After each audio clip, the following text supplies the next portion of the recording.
proses penghitungan suara sampai sejauh mana sudah dilakukan? Ya, kita masih melakukan rekapitulasi penghitungan perolehan suara untuk DPR RI daerah pemilihan 1.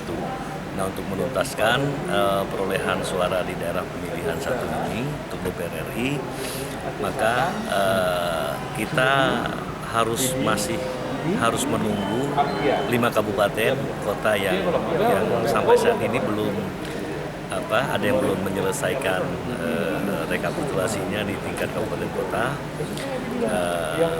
atau ada yang sedang mengantar hasil ke KIP Aceh. Karena itu rapat kita skor untuk sholat asar terlebih dahulu, lalu kemudian nanti kita akan coba komunikasikan apakah rapat dilanjutkan dengan membacakan hasil rekapitulasi di Dapil 2 dengan meninggalkan daerah pemilihan 1 dulu. Nanti akan kita coba putuskan ya.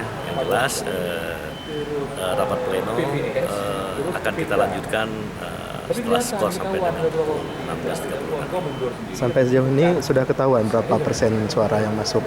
Ya kan sudah dilihat, bisa dilihat. Saya tidak menghitung ya, silakan. Itu sudah menjadi konsumsi publik, silakan dilihat. Kemudian berapa persen suara yang sudah masuk ya untuk daerah pemilihan 1 ya dihubungkan dengan DPT kita di Dapil 1. Ini rencananya sampai berapa hari lamanya untuk ya jadwalnya kan sampai dengan tanggal 25 ya. 24 ya. Nah, jadwal tanggal 24. Semoga saja jadwal tanggal 24 itu bisa kita selesaikan. Ya.